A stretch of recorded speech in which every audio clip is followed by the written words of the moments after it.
Well, hello, everyone. Welcome to the webinar on competencies for implementation support practitioners. We're glad you're here.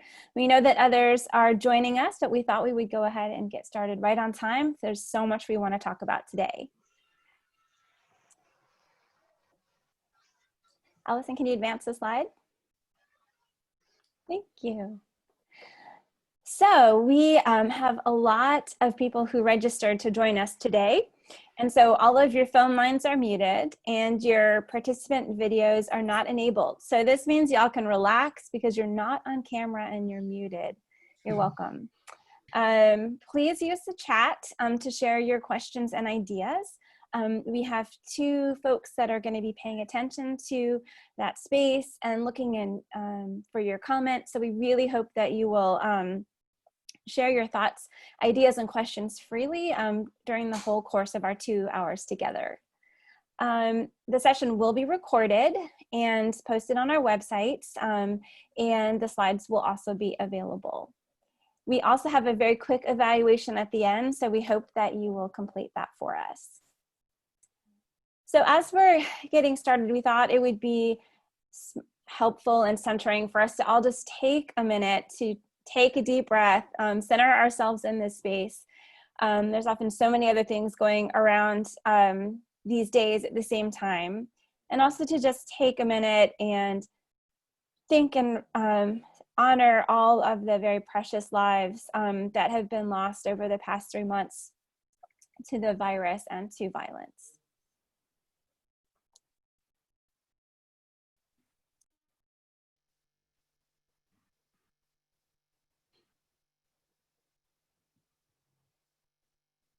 Thank you.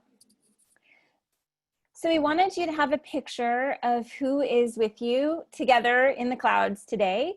And so this just gives you a snapshot of the agencies where people work, the type of work setting, how many years people have been in the field, and also the different type of work.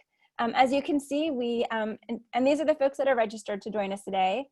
We have a really big crowd of folks that work in the implementation science space, so welcome to you. And we also are excited to see people representing a lot of other different types of work that are not fully focusing on implementation science, so we're really glad that you're here as well.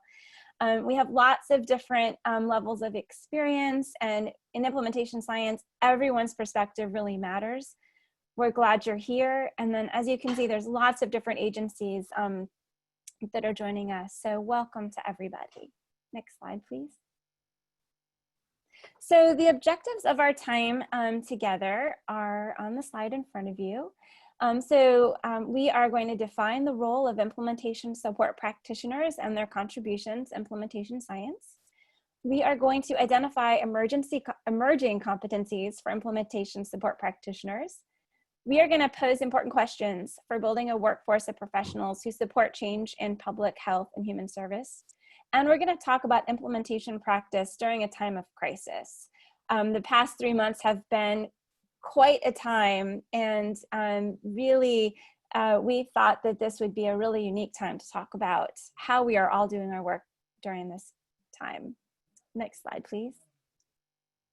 So this is the run of show for today, so you know what to expect over the next few hours. We are doing the welcoming and stage setting now. Then we'll have a presentation on the competencies. We'll have a 3-minute stretch break, and then we're going to come back for panel and group chat and conversation. And then we will end with a preview for what's ahead this year and next year as well. So I wanted to take a minute and introduce our speakers for the day. I am Sarah Verbiest. I forgot to introduce myself at the top. I'm Sarah Verbiest. I'm with the University of North Carolina at Chapel Hill. I direct the Jordan Institute for Families, and I'm new in the implementation practice space and really excited about how my field of social work can really engage in creating change using implementation practice. I also want to introduce my friend and colleague, Todd Jensen, who's also with the Jordan Institute for Families and is going to be helping us keep an eye on the chat, a key member of the team. So Bianca, do you want to introduce yourself? Yes, my name is Bianca Albers. I'm the chair of the European Implementation Collaborative. You meet me in my home office in Germany, where I'm located now, south of Frankfurt, after having spent quite a few years working with implementation in different social welfare systems in both Denmark and Australia. My educational background is in political science, and I will be presenting on a particular part of our work here, and that work I did definitely not do on my own. So I want to thank upfront for a lot of support received from Lea Buurman from the VU Amsterdam, Pia Driesen from the European Alliance Against Depression, Leah Bartley from the National Implementation Research Network, and Cecilie Varsi from Oslo University in Norway. So I think it's me next. Hi, everybody. I'm Katie Burke. I'm joining you from Dublin, Ireland, the attic of my house in Dublin, Ireland. Not as studious looking as some of the other backgrounds, I'm afraid. So we are a not-for-profit organization that provides large-scale implementation support, working with government departments and agencies, and also community-based organizations. I'm really pleased to be here today. Great, thanks, Katie. So I'm Allison Metz, and I direct the National Implementation Research Network. I'm also the division lead for implementation at the Frank Porter Graham Child Development Institute, where NERN is housed. And that is all located at the University of North Carolina at Chapel Hill, where I also have a faculty appointment at our School of Social Work and are part of Sarah's team at the Jordan Institute for Families. I'm doing a lot of collaboration, which has been fantastic over the last few years. And I also wanted to introduce Amanda Farley, who you can see on the screen now, who's an implementation associate with NERN, and will be helping to moderate our chat today.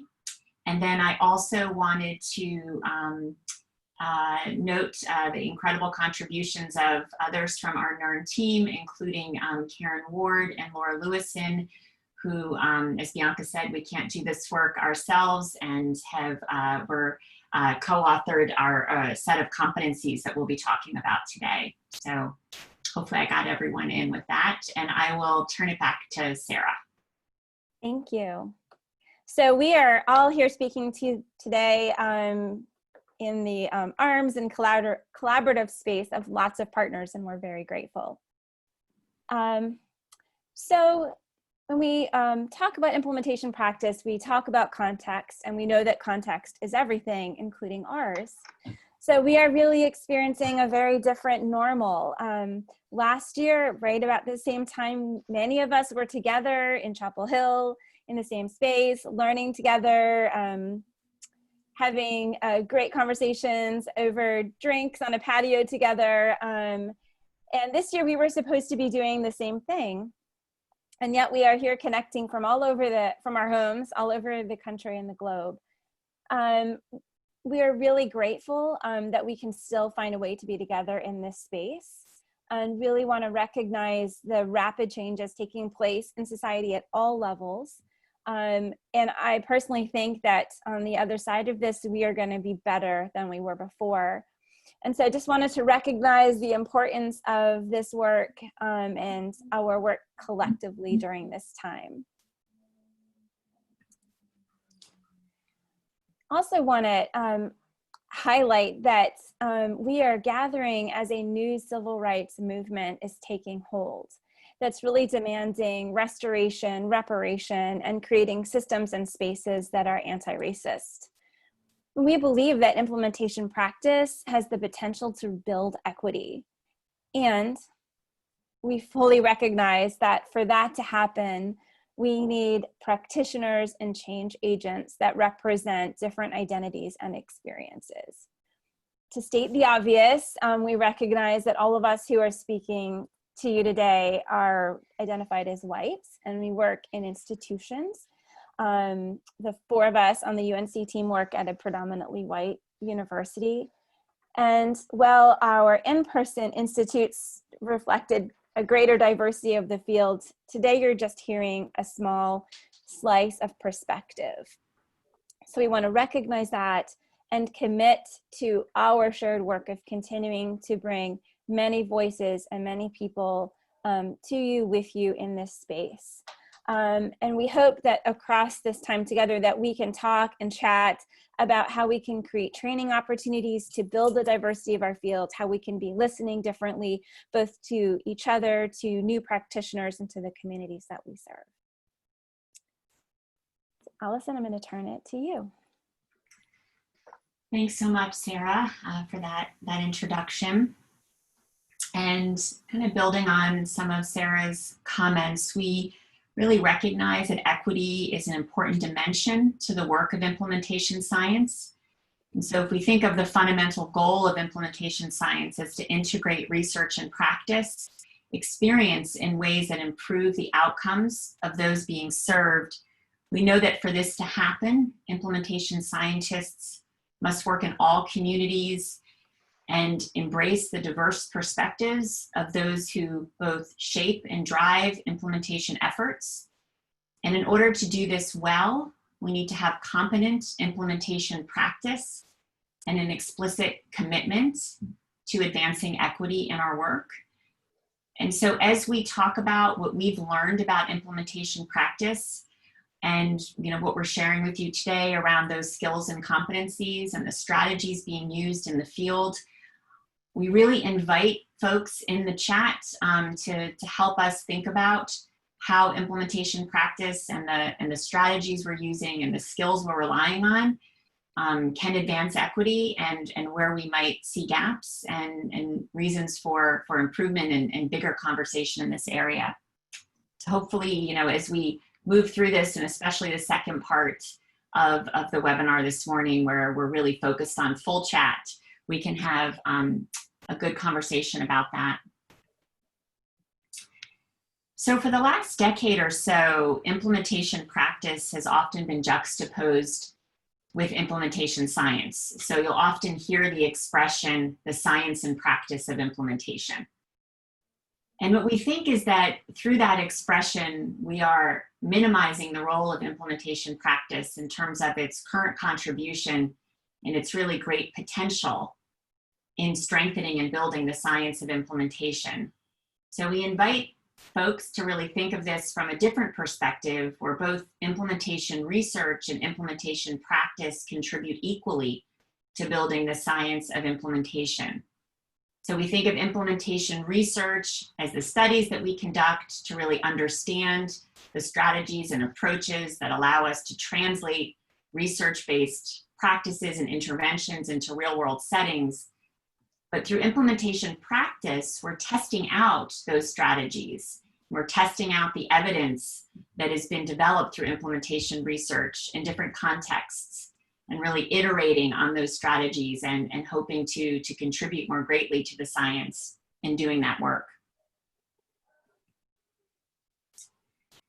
So as we think about how it is we build implementation capacity in human service organizations and systems, today we'll be talking about one approach to that work. We refer to this approach as implementation support practice, and we refer to the professionals doing that work as implementation support practitioners. So we recently published an open access article. You can see the citation here on this slide, but at the end we'll also have a link to that in the resources, where we consolidate the evidence related to professional roles that are aimed towards really supporting change and supporting the use of evidence at scale to improve outcomes. And so we define implementation support practitioners as those who help systems and service providers implement research-supported practices, policies, and programs in order to be able to both sustain and use research evidence at scale for population results. Kind of where these individuals are located is a really interesting question. And I think you'll see as we kind of move through this work, there are some dilemmas associated with that. So we know that implementation support practitioners can reside outside of the service systems they work in. So for Katie and Bianca and I, we've spent parts of our career working for universities or intermediary organizations that are really charged with supporting the use of research evidence in practice and policy settings. So we're operating kind of from outside of those systems.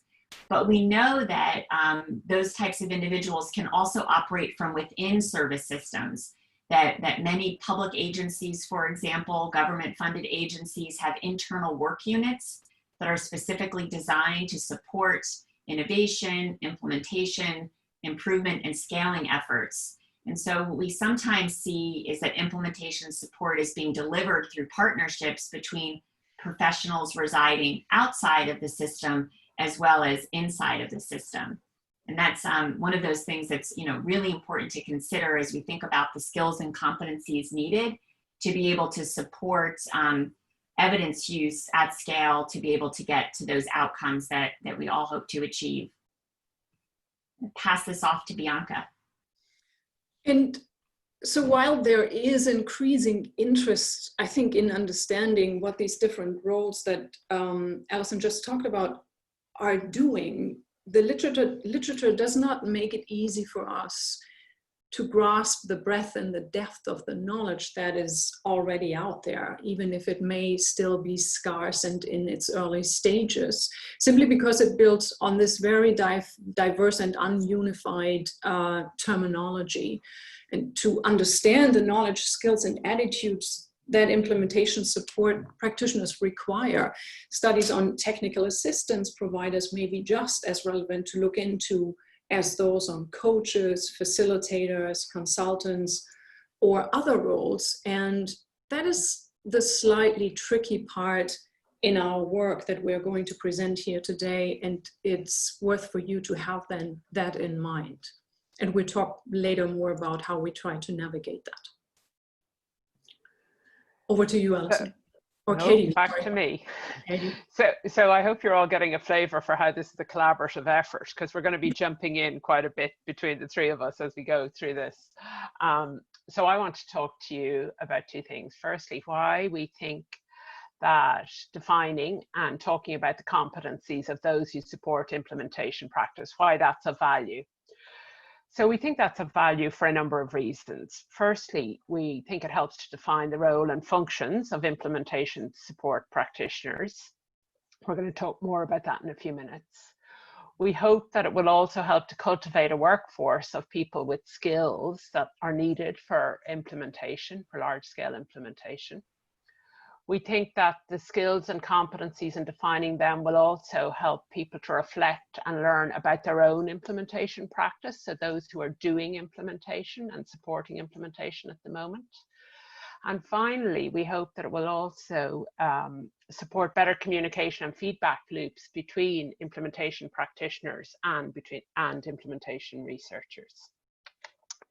So I want to spend a couple of minutes now on describing to you what are the principles and competencies we are proposing for those who support implementation. And this is a visual we've come up to that I'm going to walk you around over a couple of minutes. And it's based on our own practice, the practice of not just the three of us, but actually the organizations and the teams we work with, the practice we have in supporting implementation. And it's also based on our knowledge of implementation research. And in 2017, 2018, the team who are working on this developed an overview of the different principles and competencies that we thought were important for our work. And we've been researching and refining them ever since. And that's what we hope to give you a flavor for today, not just what are the principles and competencies we're outlining, but also what we've learned to date from a number of different sources. So I'm going to start by talking to you about the principles. So if you see the little white wheel in the middle of that diagram, we outlined the principles, and the principles are the attitudes which implementation support practitioners should have and should underpin all their work. And we've identified 5 principles, and they are around being committed, being curious, being methodical and systematic, having a transdisciplinary approach or a lens on whatever work you're doing, and being empathetic.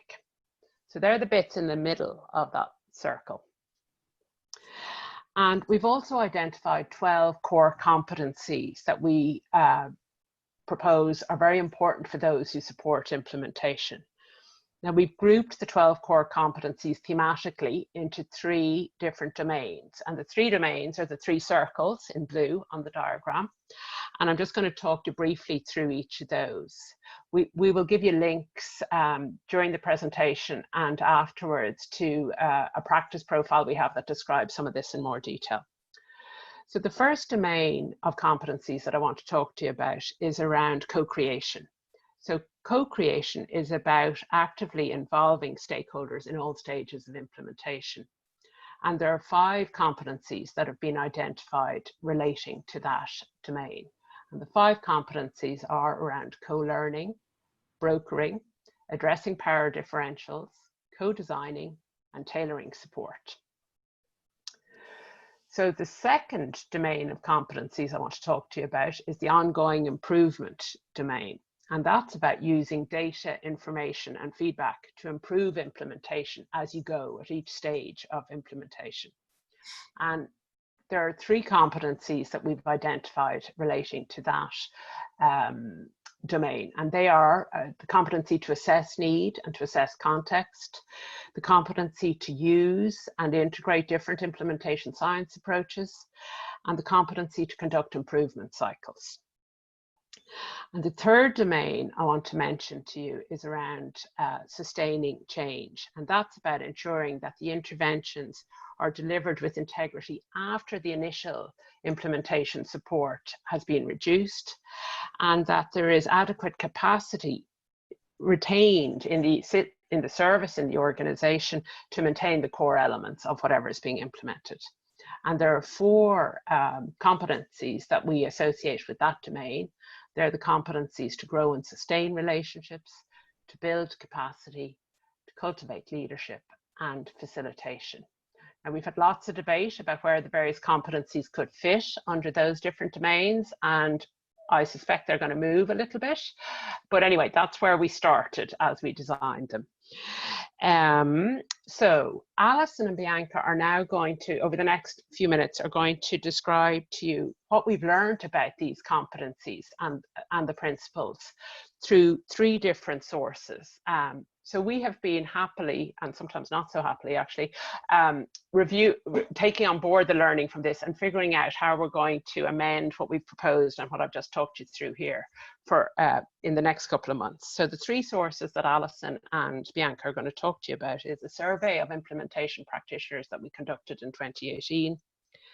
The thinking we've been doing are the conceptualizing of the role of implementation support practitioners and how they could be a mechanism of change, and why and how implementation support practitioners can make a difference. And the third source is a review of the literature on the competencies of people who support implementation. So I'm now going to hand back to Alison, I think. Thanks so much, Katie. We actually are really excited today. We were just reflecting on the fact that we've been doing so much work on these competencies the last 2 or 3 years, and collecting the survey, which I'm going to talk about in just a moment, and the systematic review that Bianca has led. This is our first time that we have actually presented findings together. Like, we meet together, and we've been using these data sources. It's our first time kind of sharing with a larger audience these findings in one place and consolidating them and integrating them to hopefully move us forward in refining the competencies and principles that Katie just presented by the end of this year, and also really helping us kind of figure out what challenges and opportunities lie ahead for the field of implementation practice. So the first data source that Katie talked about was that we conducted a survey. And we're going to talk in a moment about the sample, but generally speaking, we conducted the survey with organizations, so individuals completed it, but we were targeting organizations that served in this intermediary role. So they had folks that provided implementation support as part of their professional role in supporting evidence use at scale in practice and policy settings to get to improved and equitable population results. And so we were kind of targeting those individuals with the goal of both validating and refining the principles and competencies that are used to provide implementation support that Katie just went through, to increase our understanding of the conditions under which implementation support can be more or less effective. And that one is really critical because I think that that's a big chunk of what you're going to hear over the next 15 minutes or so, is us really talking about those conditions. And then describing the usefulness of competencies for professionals who do provide implementation support.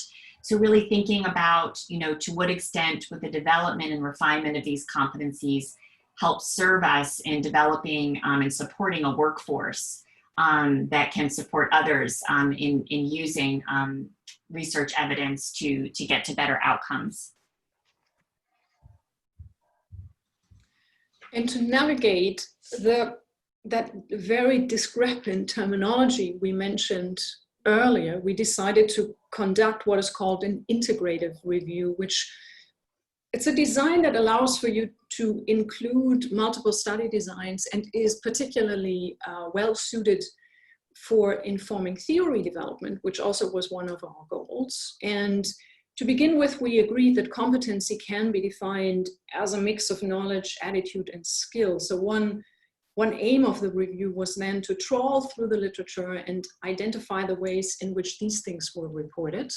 But we also wanted to understand what that literature said about how and why implementation support practitioners may make a difference. And that means we looked into descriptions of potential mechanisms of change and of contextual factors too described as important in the literature to delivering implementation support. So a little bit about the survey that we conducted in 2018. So we sent a survey to, Alison has referred to this briefly, we sent a survey to an international sample of implementation support practitioners who worked in intermediary organizations in Europe, North America, and Australia. And I just want to acknowledge that they're all fairly well-resourced countries. So, so in terms of responses, we got 34 34 people who responded from 15 intermediary organizations. So what that meant was it was actually a 94% response rate in terms of the organizations we targeted, a 40% response rate in terms of the potential individuals. We got a large number of qualitative comments, which we have analyzed. Many of the comments were about changes or additions, and we were also delighted to see that quite a few of the qualitative comments were also affirmations about how useful the codifying of principles and competencies for implementation support practitioners were. So we're conscious that the survey respondents are relatively homogeneous. You see the countries they come from, and in fact the roles or the jobs which they were fulfilling as they filled in our survey. So this limits what we can say from the survey in terms of both roles and relationships, because as we all know, roles and relationships are often mediated by power differentials. Thanks, Katie. Yeah. This is a logic model. And don't worry, I will not walk through this in detail, but this is what we developed as a starting point for the integrative review, to have a pathway for going to the literature. It's describing how we think that implementation support practitioners make a difference. And if you really want to dig deeper into this, I would recommend to access that article that Alison has mentioned at the beginning of this presentation, published in BMC Health Services Research, because that contains this model and also the details of our thinking. I want to highlight two things though. Firstly, it was important to us to capture that we assume implementation support to be a kind of a two-way street. Implementation support practitioners offer something to whoever they support. But in doing so, they depend on a supportive context that helps for this offer to then make a difference at the very end. And we'll be talking more about context later in this presentation. That's why I highlight this here. Secondly, we also assume that there's something that needs to happen in the relationship between the implementation support practitioner on the one hand and those supported before implementation support really can make a difference. And if you have read the piece by Renate Beidas, who described this very well for consultation in her 2013 Black Box article, you know what I'm talking about. And we wanted to do something similar for the implementation support literature as a whole.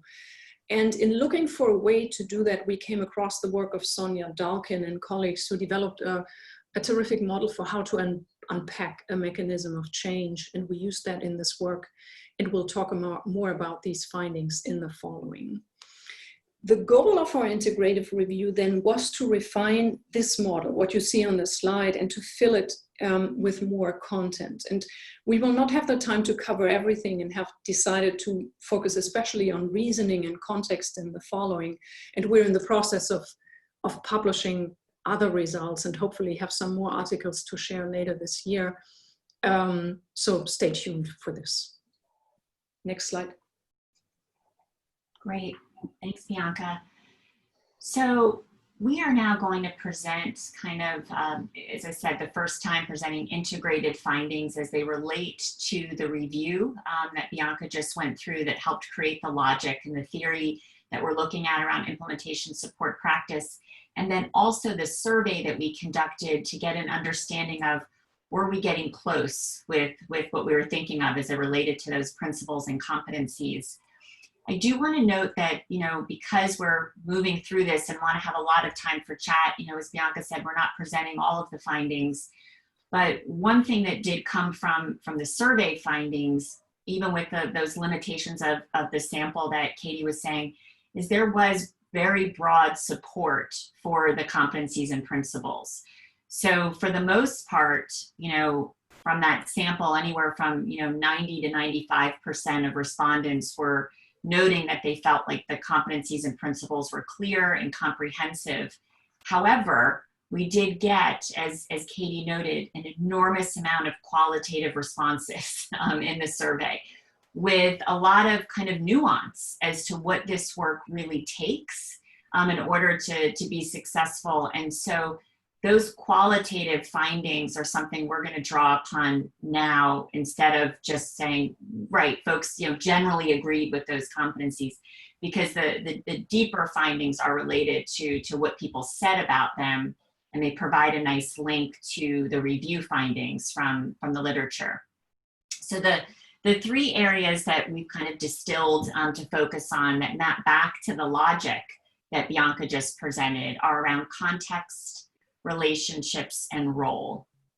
So it'd be no surprise that implementation support practice is really focused. The work focuses on the context within which you're doing it, and so implementation support practitioners note how context informs their approach, but also limits their ability to provide effective implementation support. So we're going to dig a little deeper into that. Another thing that came up that was really good to see, in some ways inspiring, because I think there's more and more discussion on this, was that implementation support practitioners described their role as inherently relational.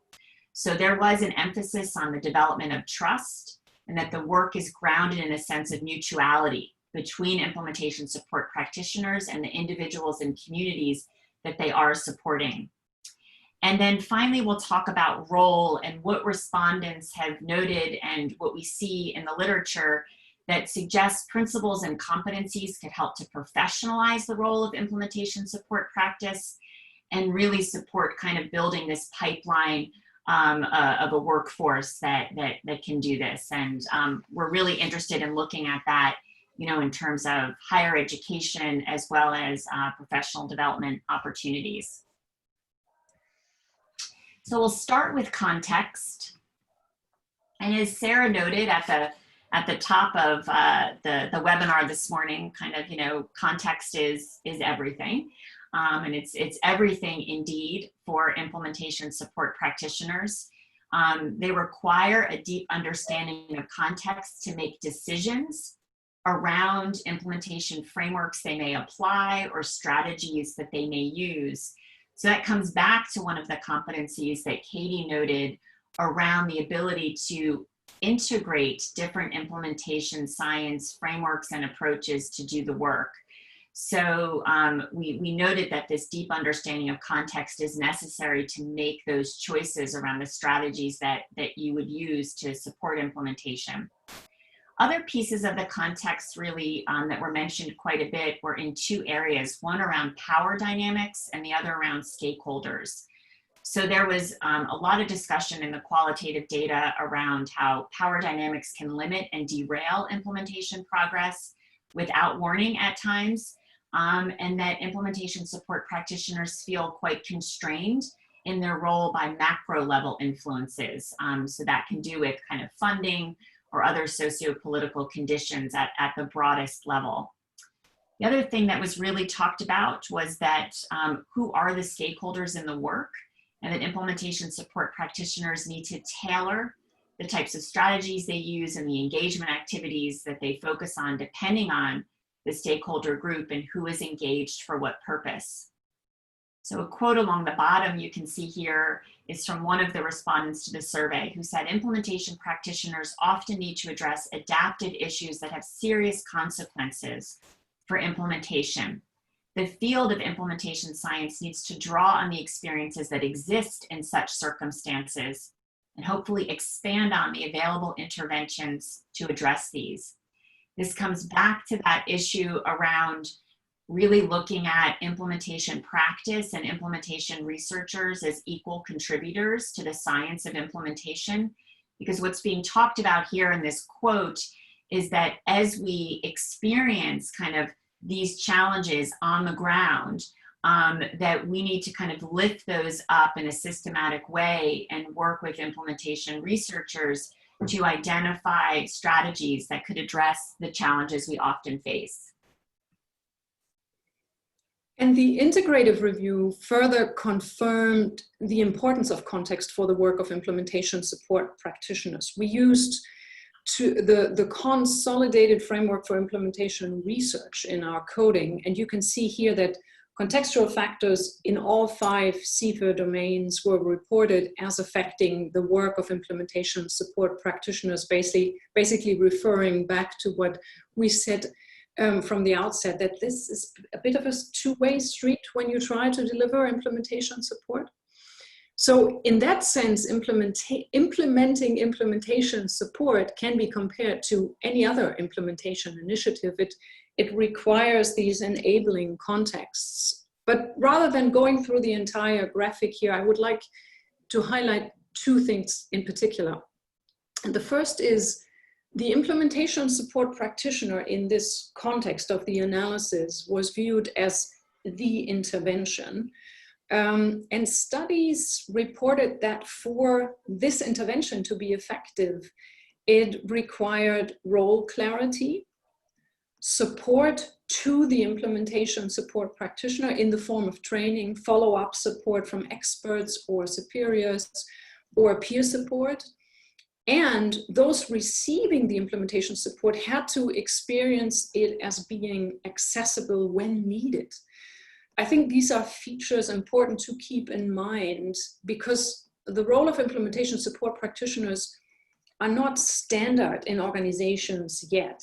Many times they are some kind of add-on because an agency contracts with an external provider of implementation support, or they are established on a trial basis internally, and therefore sometimes are not well integrated into the current context, and that can create some problems.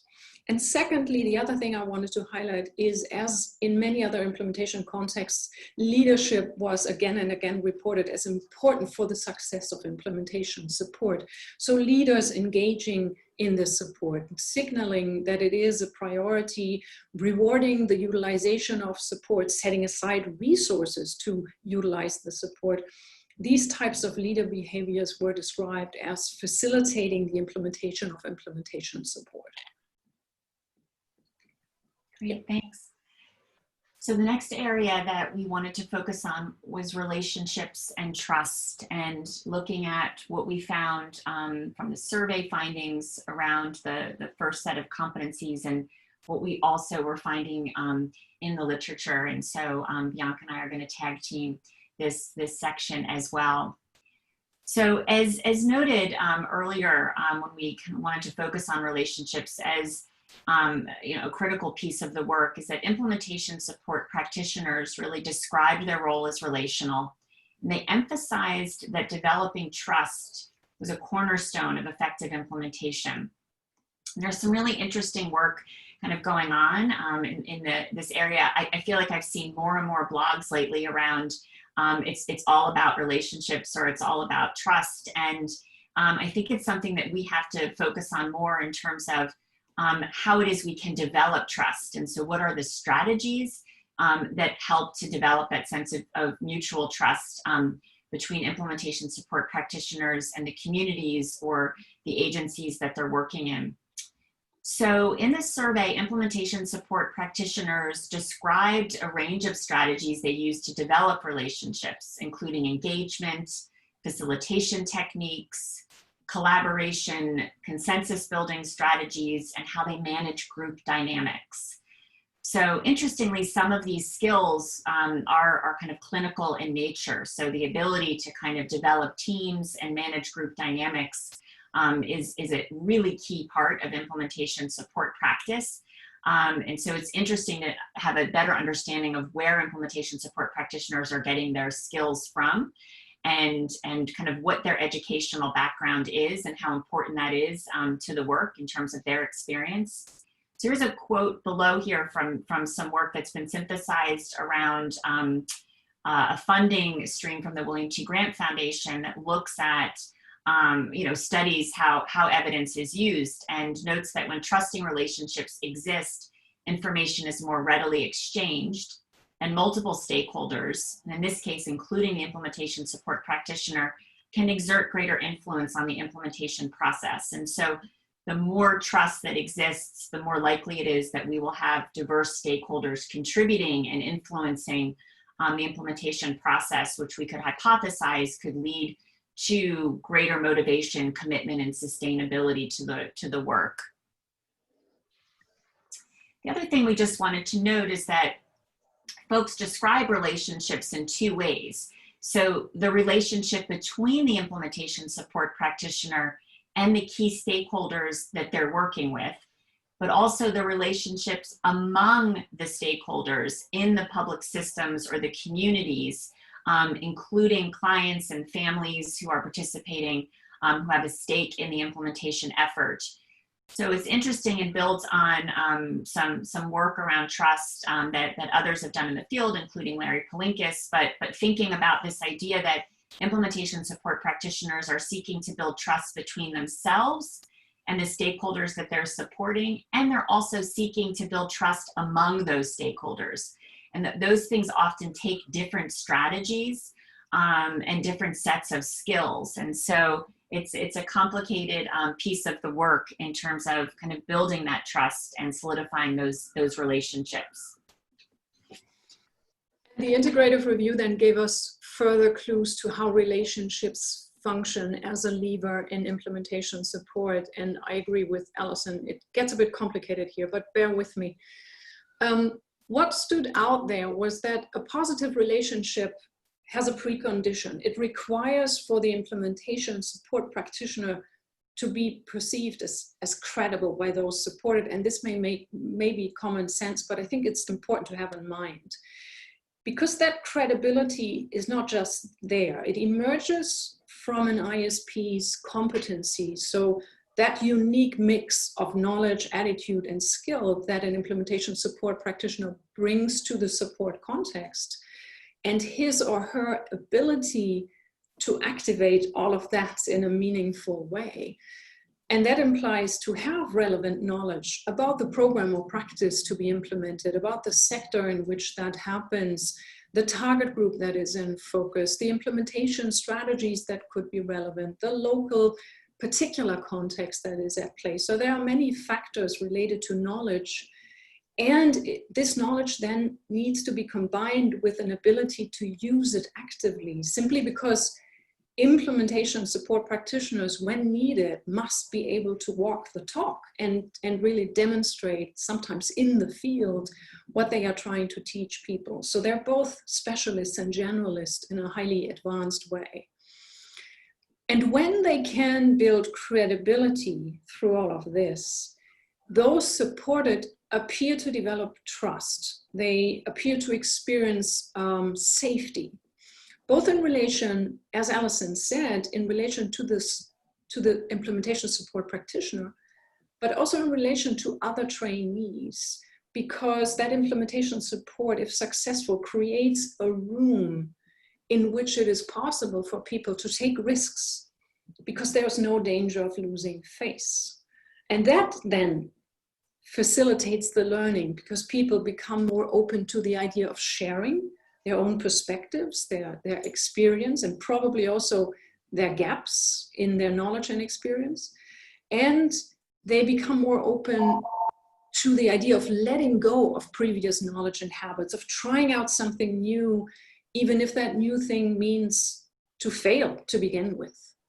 So taken together, all of this then makes learning more relevant and meaningful to the specific context in which practitioners work. So it's slightly complicated, but also I think it resonates when you first begin to think about it.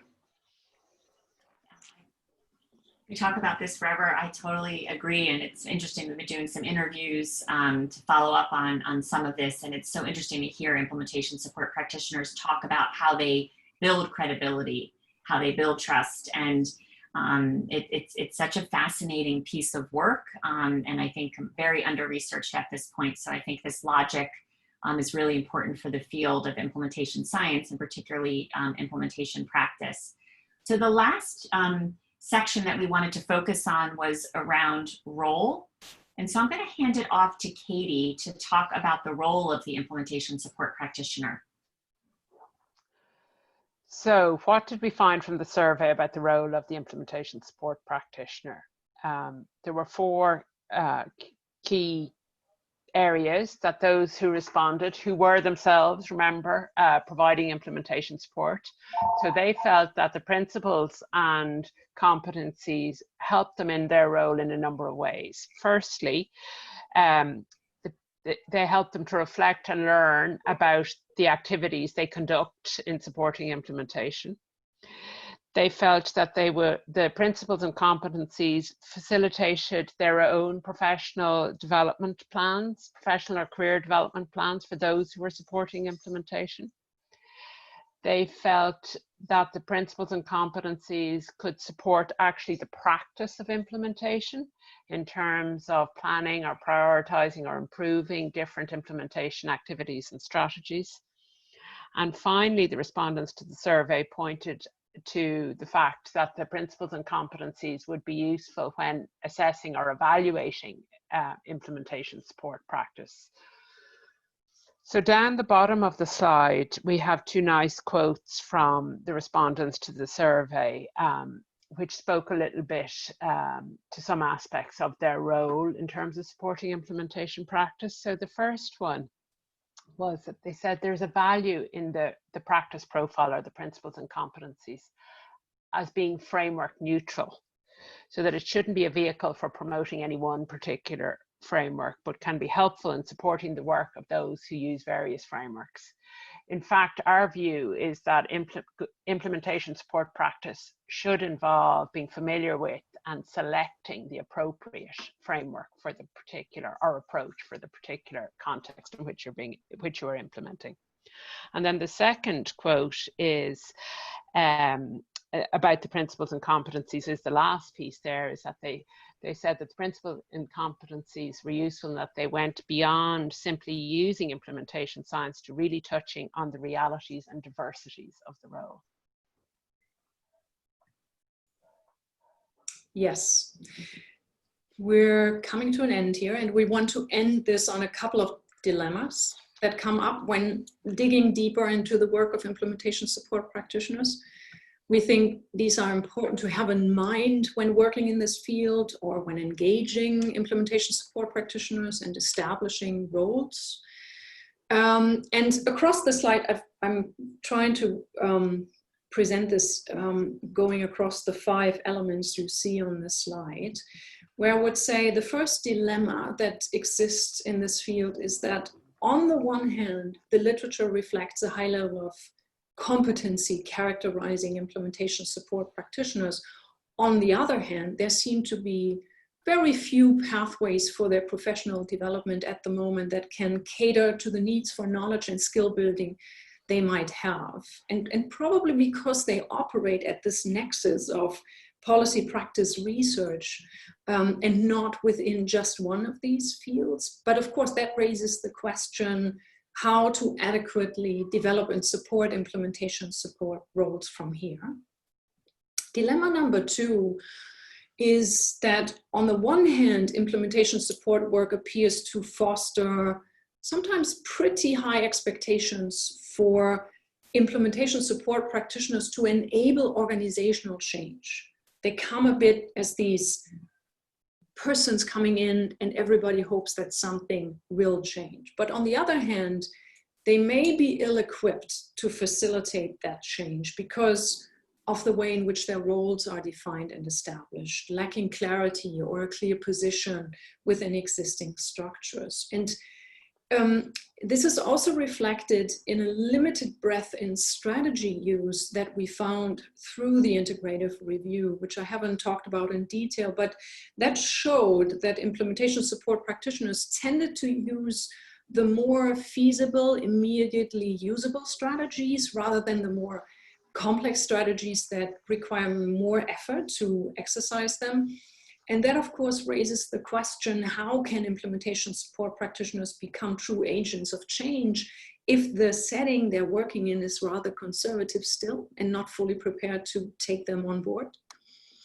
And the last dilemma is about their function, because on the one hand, it appears to be important that implementation support practitioners operate as allies to those they support. So they kind of are working along with them, side by side.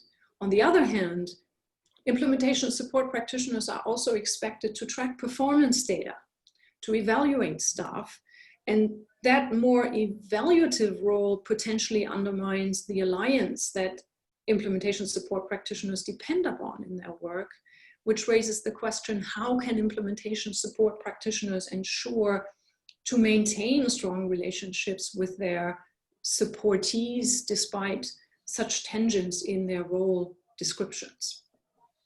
And that is all I had to say about dilemmas. It's a lot of dilemmas.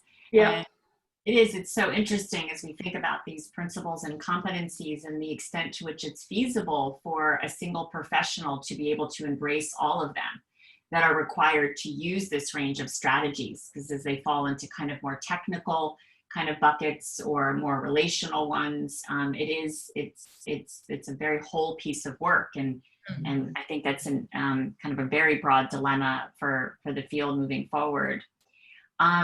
I think we're going to go into a little bit of time for questions. I think we're over time for this segment, but I think we'll spend a little bit of time on questions, knowing that we're going to take a short stretch break after this and come back to kind of full chat, at least 45 minutes of chat. So we're going to, I think, take a little bit of time now. We put some questions up on the screen that may get you thinking, but also know there's some things coming into the chat, and Sarah's going to come back and help us get through that. Thank you. Thank you for that presentation.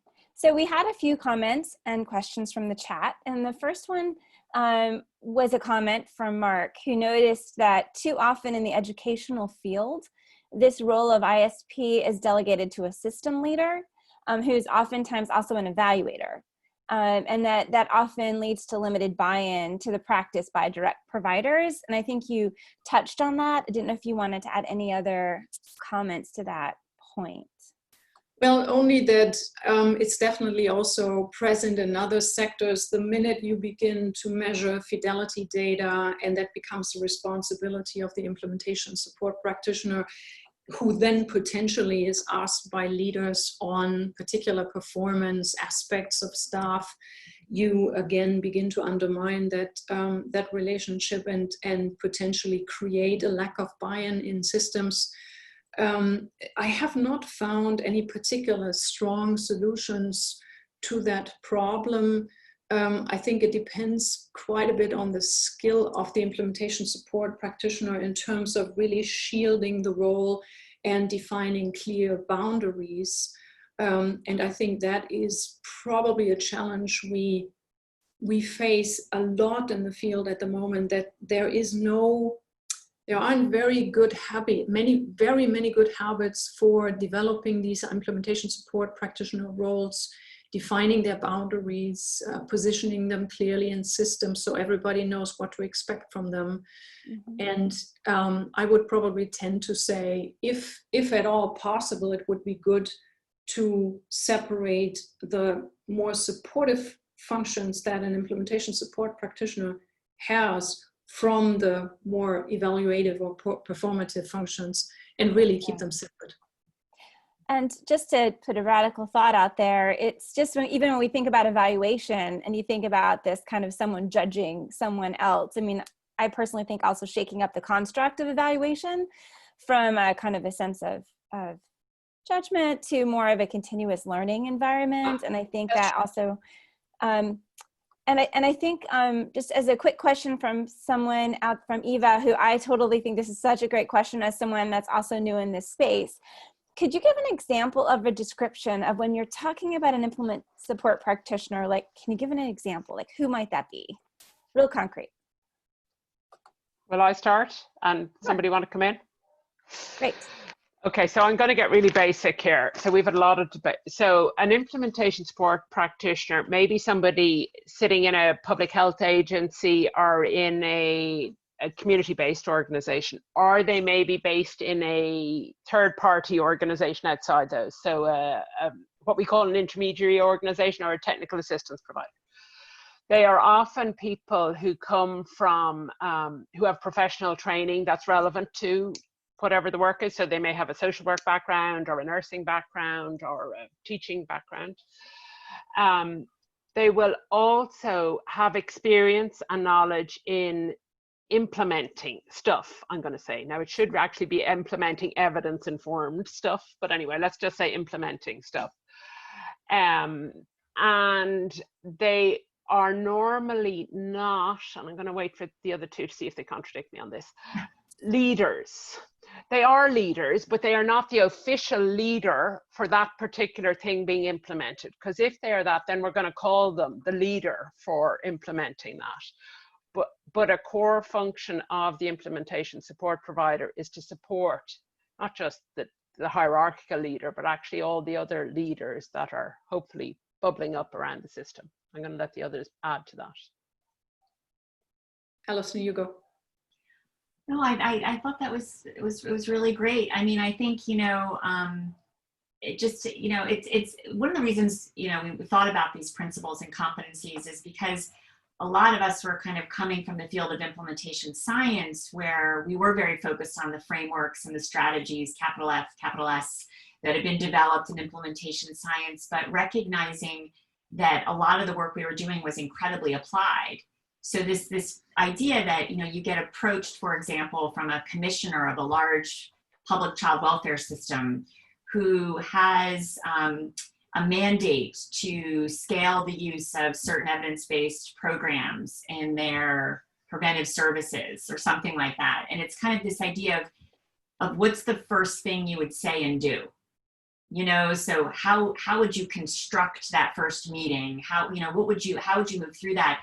And we know that we couldn't rely just on the frameworks or the strategies. We use them, but we also know that there is this set of skills and competencies that we take into the work when we're really kind of on the ground, if you will, and really coming in and out. And so an implementation support practitioner is often working with and gathering information from and supporting leaders, as Katie noted, middle managers, supervisors, direct practitioners, engaging with families, community advocates, whoever it is, to really understand the implementation science context, or not the implementation science context, the service context.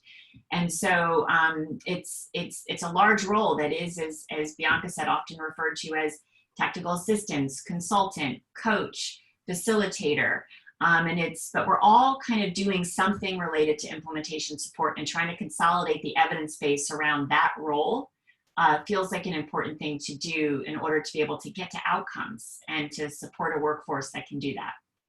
Great. So I'm just going to say we have a lot of questions coming in. So is there any final counterpoint on this one, Bianca? And then I want to go to the next. No, I'm good. Let's go to the next question. Okay. So Mandy has, I think, a great question. She says, I would love to hear more about what power differentials you have considered in your research: position and organization, role, gender, gender identity, race, sexual orientation, other.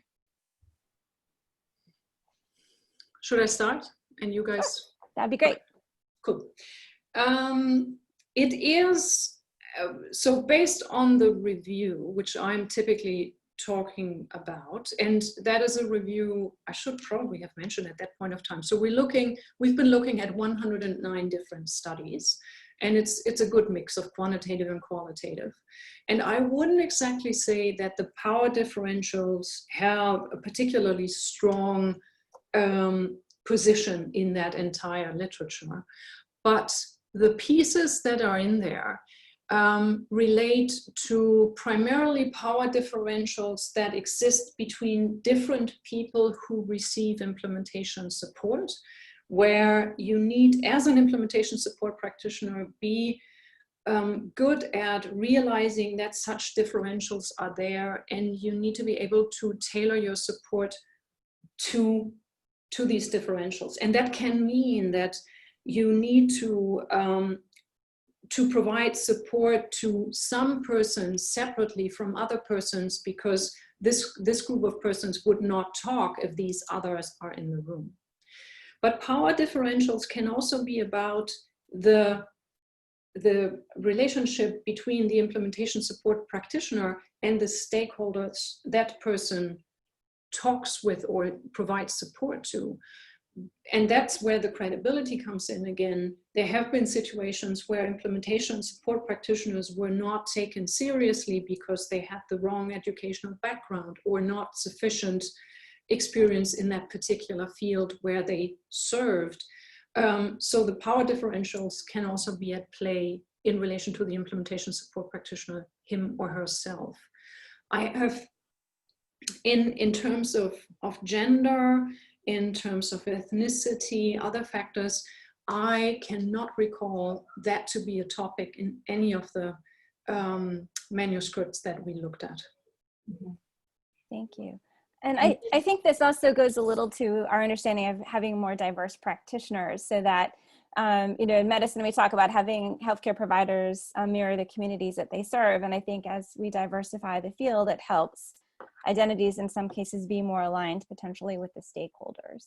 That's right. Any other comments before we get to the next question, Allison? Sure, Sarah, sorry. I just wanted to note that in the competencies that Katie went through, those three kind of large domains, the co-creation domain, a lot of the competencies in there are around how we support engagement authentically, and how we really do attempt to address power differentials that exist within the implementation space. So, for example, the idea that families or clients are often not included in implementation choices, which can have large implications around sustainability and buy-in, service utilization, all the good outcomes we look for, implementation outcomes.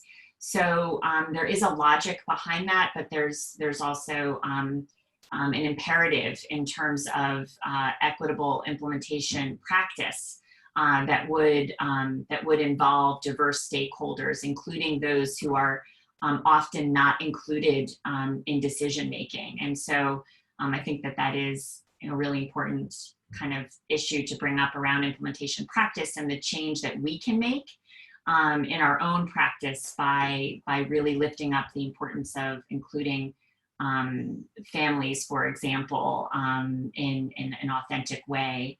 I did want to note, I know, Sarah, you want to go on to questions. There is a question about whether the review is available, and I feel like we're just getting ahead of ourselves slightly, so I just wanted to share with people, and Bianca and Katie jump in.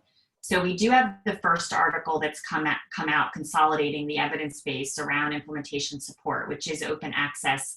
We have another article under review around the survey findings, and are busy at work, our team and the extended team that Bianca mentioned, around the review findings that will be a series of papers. So we're actually presenting findings for the first time today around that review. So that is currently not available for us to send a link to at this point, but hopefully will be, as well as a practice guide that we're putting together that will be available by the end of this year as well. So we have high hopes of getting all of this out to you, but right now you're getting kind of hot off the presses findings from our team. And so just wanted to share that. Awesome. Okay, so I've got an eye on the time, so I'm going to give you some questions and ask for you all to think about quickly answering them. How about that? So I have one, I think this is a quick answer. Some greetings from Ireland. I'm conducting research on the strategies that are being used in providing housing in the global south. Hey, that's where we live, and others live. This, of course, involves a lot of different implementations. To my own surprise, all of the information presented relate closely to the research I found so far. My question is the information presented taken from a specific area or industry, for example, health, or have you taken information from numerous industries, like construction, education, etc.? I believe the info presented applies directly to my research. So someone who's doing work in the global south on housing. Yeah. A quick response? Yeah, so the literature comes from human services in the broadest sense of the word. So there are, I would say, just off the top of my head, it's probably 70% health-related studies and 20% education and 10% social welfare, roughly spoken. No other industries, so moving more into environmental science or other pieces are not included. Great, thank you. I'm loving all of the questions that are coming in. They're so good. I'm looking at the time. So Allison, do you want to take a few more? We do have a number of questions on training certification, and I think we can maybe ask those at the end, because as we're wrapping up, I'd like to hold those for the end. So we'll make sure those get answered. Just want to kind of stay with this topic before we move on. And so there's one, when we look at how do we look at the competencies and target them individually? For example, what is the best strategies for building trust to coach, etc.? What are the highest quality trainings to build these competencies? So I guess I did go ahead and pose a training question to y'all, sorry. So essentially, like, how do we build the competencies around the competencies, or the skills around the competencies? Any thoughts to that? Sorry, that was a super messy question. Thank you, Melanie, for that. I messed up your question. Okay, I'll go. Yeah. Okay, so I'm going to try and be really basic and simple here. There are really two ways we can build the competencies for the competencies. One is through formal training and education. So that may be professional bodies of social workers, of youth workers, of nursing, or academic institutions. And it can also be done through continuous professional development. Thank you. So another quick question, and this could have a long response, but I think it's a really good question. It goes back to where we were talking about evaluation and role. And so the question is, how do evaluation and implementation science go hand in hand? Do they, or are these two separate things? And are the competencies of implementation science similar to those we see with evaluation? Ooh. Good question. These are all great questions. Okay, I have a shoot from the hip response, which may not be very good, but will I go? Go. So they're very different, I think. I think my two colleagues may differ slightly with me on this, but I would argue they're very different. So firstly, we have been talking today mainly around the practice of implementation as part of the broader world of implementation science, because Alison outlined that implementation science involves thinking about the research. We know what strategies and approaches work in implementation, and then how they are applied, the practice, okay? So the competencies needed for implementation practice, some of them overlap with some of the competencies you would need for evaluation, like appreciating the use of data and being able to interpret data, using data, etc. But some of them are quite different. So some of the things about building relationships around consensus building, around addressing power differentials, maybe they are sometimes part of evaluation, but I don't think they're always part of it.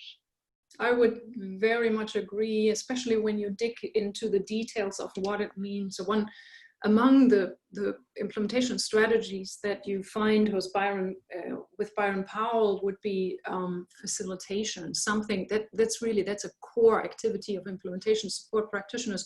When you look into what they're doing, they are really trying to understand what is your problem, what are you trying to solve here in this local context, how can that happen, how can we prepare people to do things differently, supporting that change, continuously problem solving. That's much, much more hands-on and getting your hands dirty in the field compared to what evaluators would do. So that's a big difference. And I know that is controversial, but to me, implementation is always connected to research evidence, and evaluators don't always work with research evidence. Sorry, evaluators.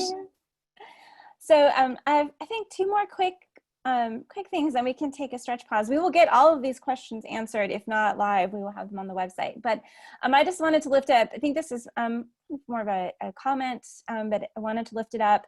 Could we agree that these principles and core competencies can be utilized and applied not only with the population being served, but also within the organizational infrastructure? I'm seeing, because I think it's also how we work, right? And not just what we do, but if we're not doing right as an organization, it's hard to then do that when we're trying to implement programs. That's true. And I think that we're using these competencies to build capacity of the organizations to work more effectively with the focus populations that they're engaging. And so it's the kind of logic is that the implementation support practitioner, besides they would engage with the population potentially to gather data, as Katie noted, or other aspects of that to support implementation efforts, but they wouldn't be in a direct service role. So the hope is to use these competencies to build the organizational and systems infrastructure. Can I add one thing to that? I don't think we've talked enough, which is our fault, about implementation teams. So we do not believe that, I do not believe that any one individual can possibly have all of these competencies. Well, I would love to meet them if they have them. I would love to meet them. I would love to be them. We need to build teams of people, which are often either within organizations or across organizations sometimes. So that's what this question made me think about, who have this blend of competencies between the team. And actually our articles talk quite a bit about that, but we just didn't focus on it in our presentation today. Thank you. So one other question, and then we can take a stretch back and come back and continue the questions. So this is really important. What role could implementation specialists play in recognizing and addressing the many issues of systemic racism in human services? Would new competencies be needed to empower them to do this important work effectively? Alison, you want to go? Sure. I'd like to put these resources up that we do have some blog series kind of related specifically to this topic. But I do think it's around the extent to which an implementation support practitioner can support distributed power and distributed leadership in the work. So kind of who's being engaged for what purpose, to really being able to talk with those in charge of implementation efforts around what they mean by stakeholder engagement. That word is overused and typically means something like informing or consulting rather than collaborative decision making or co-creation. I think it's also around taking a look at how programs and practices are selected. So the extent to which they are a good fit with a population, that this is something that is a perceived need of the population and of the community, not just a need that is established by others who will not be delivering or experiencing these services. I think that there is a very important role that implementation support practitioners can play in increasing access so that we don't have differential outcomes, and when we try and scale something, that it's really only accessible by a certain part of the population. And then I think we have to take a really close look also, I could go on about this, but the concept of readiness, that from an implementation support practice standpoint, it's not, you know, that we only want to work with those ready to use specific programs or practices that are deemed worthy by others, but that we are working with communities and we're figuring out how ready we are, how ready funders are, how ready researchers are to partner with communities to make appropriate selections and to really be full partners in the work. So there is so much that I think we can do that is embedded in our practice, but we need to become more explicit about that, and hopefully that gets us started, that piece. But I think we're hoping to have greater chat about this after our stretch break. And I would just like to add to that, I think that it also involves internal work for the individual as a practitioner and as a person to understand and unpack their own privilege, understand and see their lens, how they look at the work. I think it's for teams to be trained and be able to challenge each other when we're putting out things that are coming from our own perspective, and also to be able, particularly in the US context, for people who are white, to understand how we are within systems that perpetuate inequities and learn how to interrupt and change those. And that requires intention. And I would say it's also a really important priority in the work. And I'll just say this last comment from Melanie that said, this ties to building leadership capacity. I've worked within a Native American community for 18 years. I'm not Native, and the core of my work was developing capacity for self-determination for individuals and for community. So I think this is really an important heart of what we need to be continuing to learn and do together.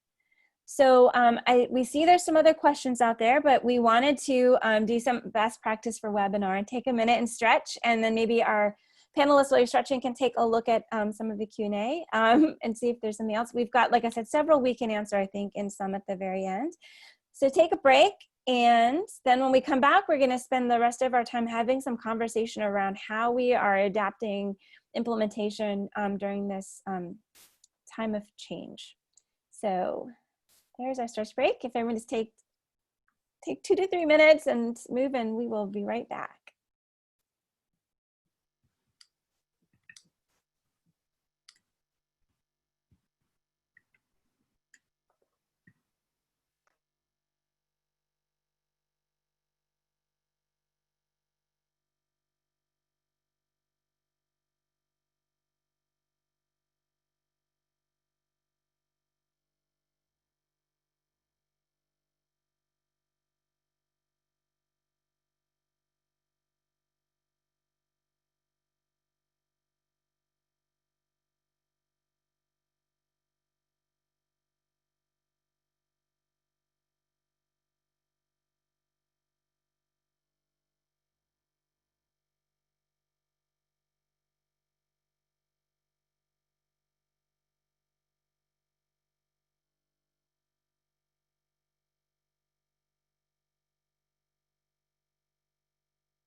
So I hope you're still stretching. I'm just checking back in to make sure you didn't leave and that you're actually stretching.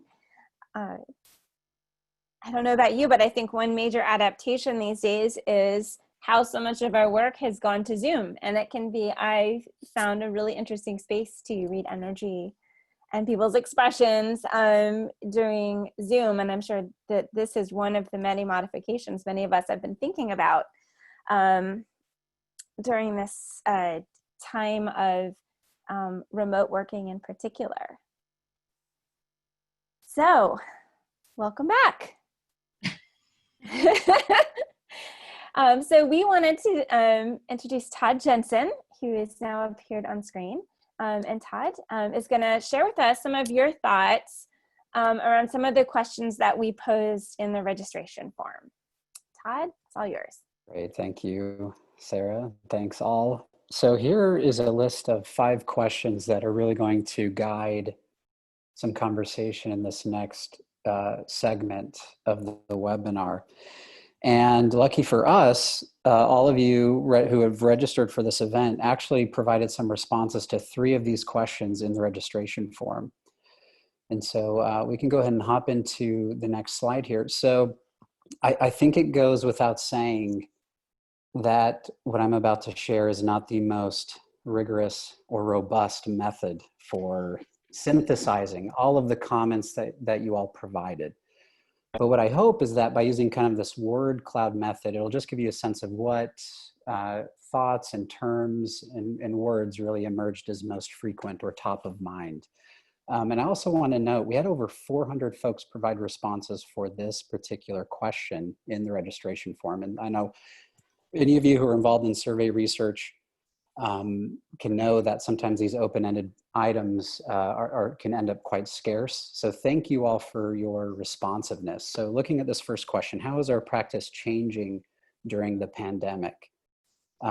Here in this word cloud, you'll see the largest words were those that appeared most frequently. And so perhaps not surprisingly, virtual emerged as the most frequently occurring word. So a lot of the work has shifted to a virtual space, certainly understandable as social or physical distancing measures have been put in place. We see words like support, the word home emerged. Also something we'll see is the word learning being prominent. That makes a great deal of sense. I'm gonna go ahead and hop to the next slide. So this next question, what are we learning and observing from the communities and systems we work in? Again, we do see the word virtual pop up here. People was front and center. Work, health, support, need, change. Those were all rapid, also emerged as a frequently used word. And then we'll turn to this next slide here and close out here. So what will we carry with us in a post-pandemic world? Again, virtual, front and center. I think this ability to adapt and using technology, another commonly used word, to engage with the organizations we work with and serving the populations that we serve. Change was prominent. Time, meetings. I think we all know about meetings. Families was a frequently used word as well. So thank you all again for your engagement. Again, a lot of responses on these, and I think it will provide us a solid foundation for our discussion. So thank you. Interesting, Todd. You see the word can there. And I'm reminded of the phrase, like, we can do hard things. And, you know, I think that folks working in systems and communities now are doing hard things to be able to keep doing their work and keep supporting others. So it's inspiring to see these words come up and this focus on kind of people and the word can to be able to kind of move it forward.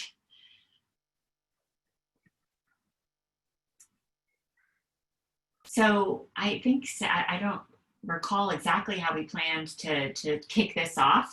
We were coming up to the end here. I know that we have quite a bit of Q&A in the chat, and I think we're going to try and loop back to that as well. But we also did want to pose those questions that are here on the slide to to our folks who are hanging in there with us, whatever time zone you're in at this point. And we thought maybe what we would do as a group today is that each of us was just going to take about a minute to kind of pick one of these questions and reflect with you kind of what we've been thinking about, and then have others jump in the chat and keep our conversation going for the next half hour or so together. I think that's our plan. That's our plan. That's our plan. That's good. That's good that I'm sticking on plan. So I'm glad about that. So one of the questions here, question 2, I was just going to kick us off is what principles are we relying on in our implementation support practice during this time of crisis and of change? And Katie walked through the principles, and while I think we wholly rely on all of those principles at all points in our practice, there's kind of 3 that continue to stand out to me: empathy, curiosity, and commitment.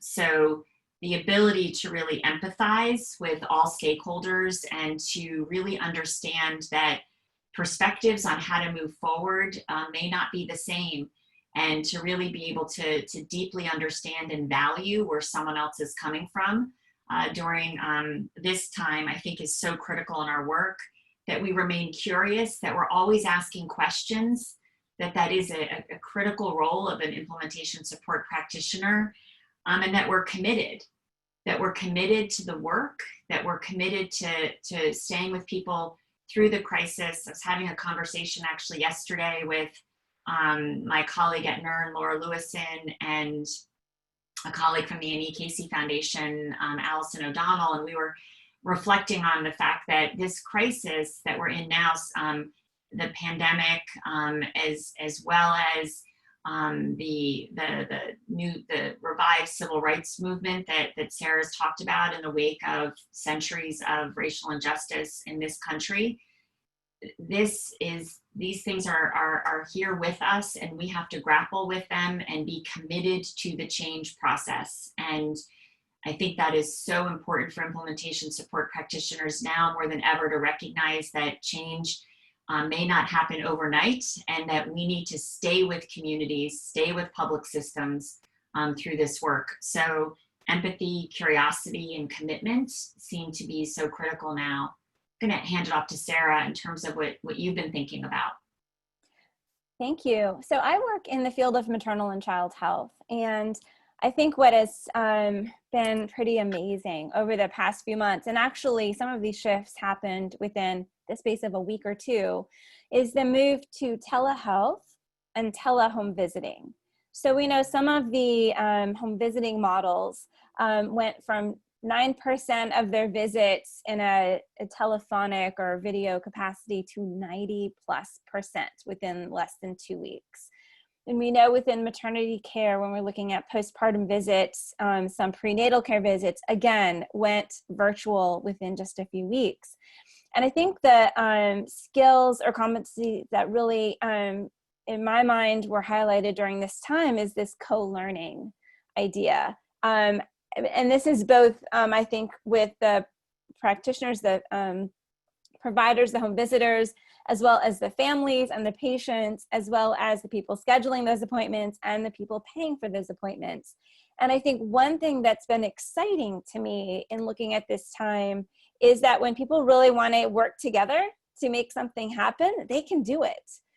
We saw policy changes around telehealth billing that people had worked on for years happen within 24 hours. So I think this shakes up, I think sometimes in my mind, the speed of change, but also rethinking about how to be in alignment with the type of care provided in a quality way has also been a challenge. So those are some of the things that I have been thinking about. And Katie, where are you on these questions? So I was thinking about questions 4 and 5 about what are we learning and observing from the communities and systems we work with, and what might we hold on to as we exit, as we hopefully begin to exit the crisis stage. And I have two things, one of which is, actually both of which relate a little bit to what you've just said, Sarah. The first is, I have heard the organizations we're working with, the service providers, talk about how having a common purpose and direction for what they were doing over the last number of weeks and months has really made a difference. So that was your point about everybody wanting to, you know, being really motivated to do it. So one of the ways I've thought about that is that it's the why of implementation. Why are we doing this? Why do we need to change from in-person visits to tele visits to virtual visits? So I think in implementation, when we're thinking implementation science, we talk about the what, the intervention or the service. We talk about the how it is delivered. I think we also need to constantly remind ourselves to keep explaining the why. And often those who are really, you know, gung-ho about the implementing, we forget to keep explaining the why, and that's so important. And the why during COVID, or I suspect during the civil rights movement that you currently have burgeoning very well in the US at the moment, the why is so motivating for people because it's not a choice, it's an essential. So it's about violence, or it's about life and death, or it's about, you know, all those things. So the why becomes really important. Anyway, that's probably as much about values as it is about science. But anyway, I'll move on now and try and come back to a little more science. So I think the other thing we'll carry with us, and Sarah talked about it, is implementation can be faster. So we work with large state-run organizations in both health and education, dealing with adults and dealing with children and families. And they would often be regarded as fairly bureaucratic organizations. And they have said to us, we have done things, like you said, about televisits and telehealth in a week that we've been trying to do for the last 10 years. They are saying, we have learned the value of rapid development and prototyping of solutions that involve the frontline services, so the physicians, the nurses, the whatever. And something that we've heard a lot is they've learned that good is good enough, so start and get better. So sometimes rules, procedures, protocols become barriers to implementation, and we need to loosen them up. And that's what's happened, I think, during COVID, is they've been loosened up so people could respond quickly and people could innovate and take initiative. It's me, huh? So I would highlight three things in relation to question one, actually. How is our practice changing during the pandemic? And the first would be preparation.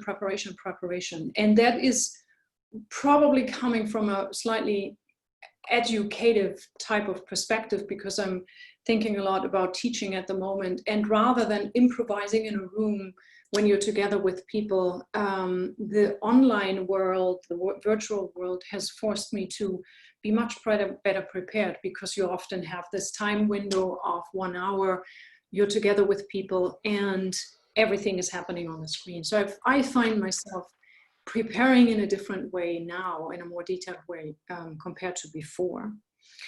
I also find myself trying to desperately looking for shortcuts all the time at the moment. And that is related to different factors. So a shortcut that gets me out of the screen time, which I found quite overwhelming. And I know that colleagues and networks also found that especially overwhelming in the beginning, when everybody was still rather enthusiastic about suddenly being able to do a lot of stuff online.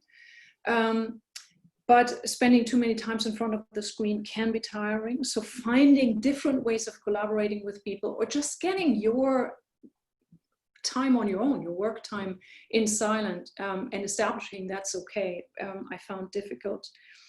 But also finding shortcuts to get out of the isolation without natural points of contact with colleagues, and needing to take the phone and ring somebody was quite unusual for me. Previously, I'd been a person who loved to email, and that's good. Now I'm actually longing for a phone conversation. But also finding shortcuts for students I'm working with out of their short attention span.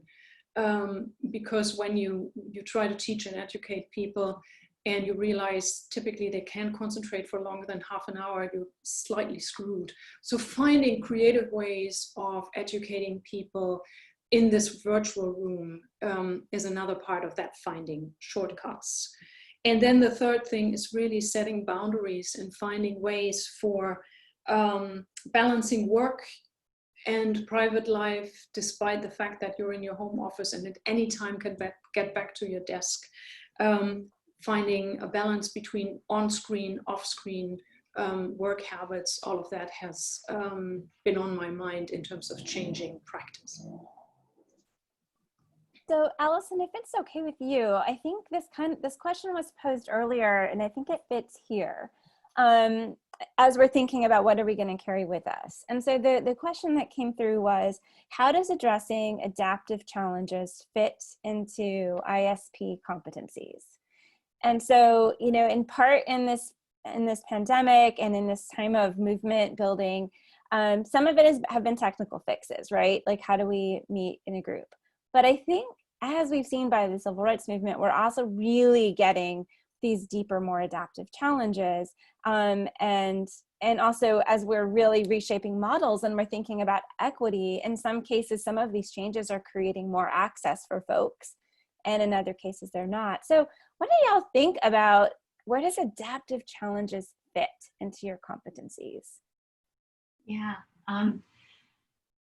Katie or Bianca, I mean, I can quickly jump in and you guys can follow up. Just to note, you know, I think we're all talking about the same thing when we say an adaptive challenge. So it being different than a technical challenge, an adaptive challenge being one that cannot be solved by a traditional leader, that the challenge is incredibly complicated and the solution is unclear.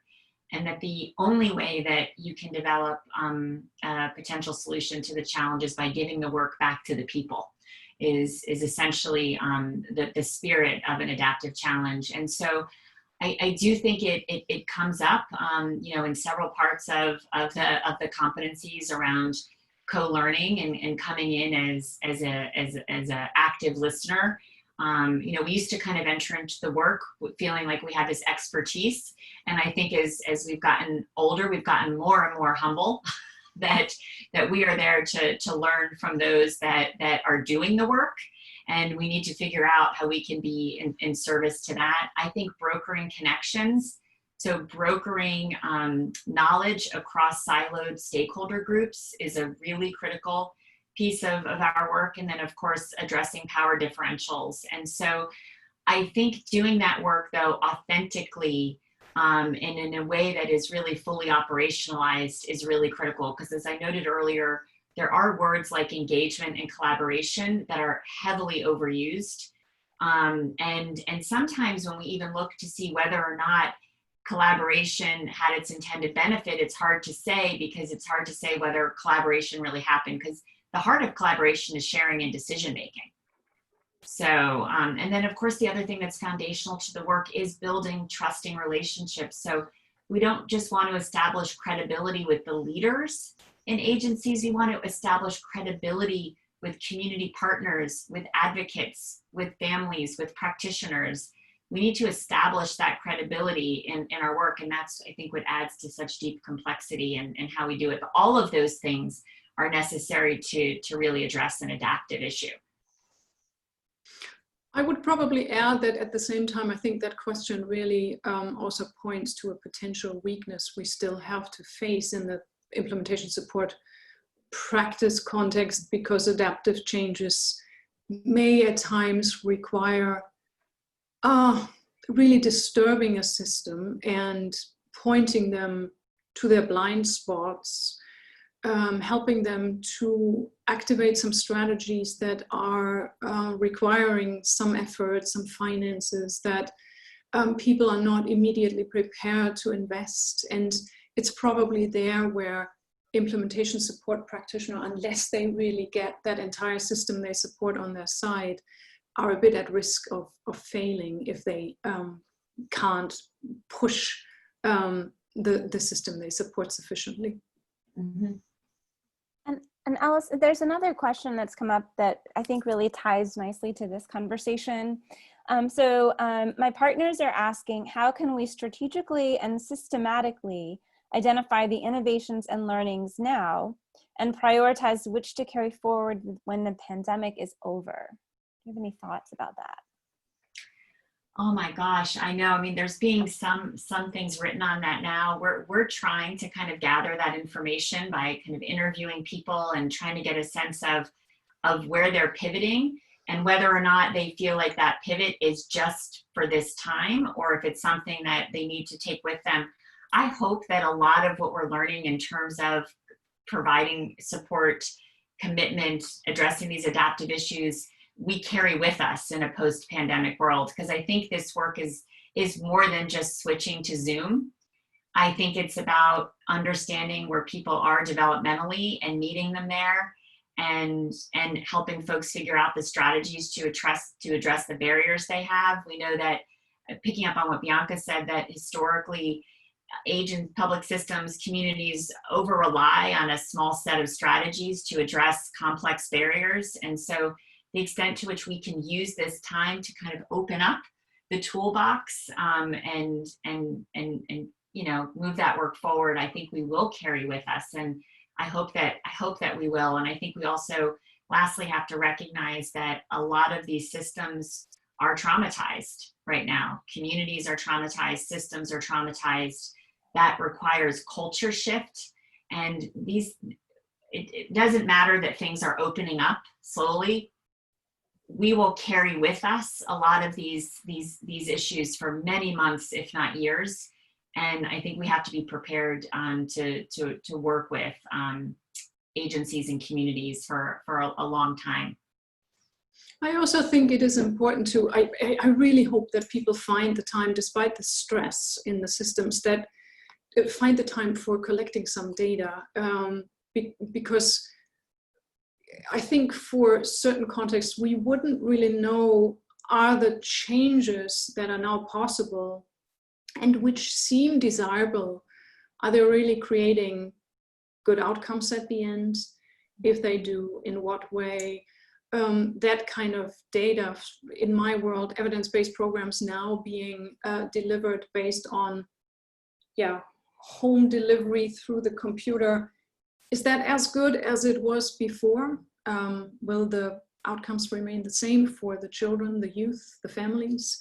All of that, I think, is a bit, unclear at this time. And do we have sufficient data to really make that assessment? That would be important in quite a few contexts, I think. There, I wanted to add two comments about funding, which are kind of it's tangential to what the question you've asked, but I think there are two important points about funding here. One, I'm aware in Ireland there has been funding, which is called COVID research funding, which has been allocation. I'm not sure. I know that has been done in Europe. I'm not sure the extent to which that has been done in other countries, including in the United States. So we are aware of partners we're working with in health services and education, and they are using small research teams to gather and structure some of that data and information so it can be used for the future. So I think that's really welcome. And I think the fact that the funders, largely state funders in Ireland, had the foresight to make that available was really important. The second thing I want to say is some of what has happened now has happened because extra funding has been pumped into the system. And we all know that will not continue. That can't continue. So that links to Bianca's question. So calls will have to be made about what changes were made that will be continued, which may or may not require additional funding on an ongoing basis, because certainly what we're looking at in Ireland is funding, if anything, will reduce over coming years as we seek to pay back what we've had to spend to address COVID.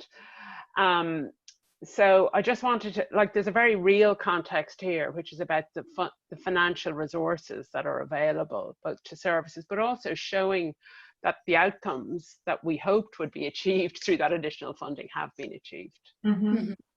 Yeah, and I think that's such a point. A few points also. I mean, I think with the trauma in the United States also, we're really exposing deep trauma within organizations and even across coworkers, as we're having really important conversations around racism and how that's acting on teams, on implementation teams in organizations.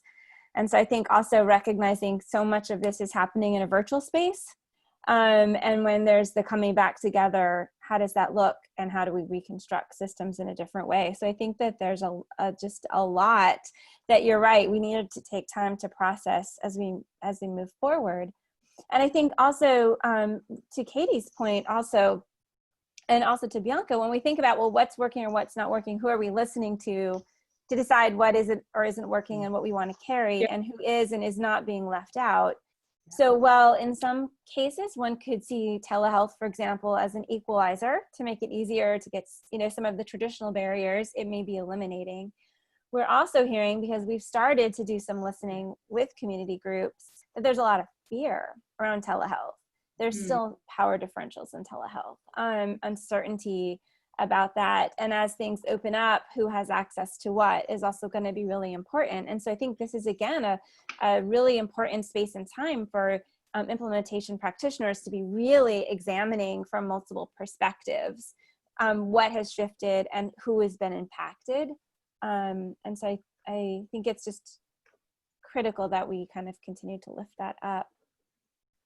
Yeah, Sarah, I was thinking about just even technology. I mean, I think about public education in this country, and so much being moved to virtual, knowing that 15 to 20%, and someone in the field of education, please correct me if I'm wrong on this figure, of children not having access to Wi-Fi or devices.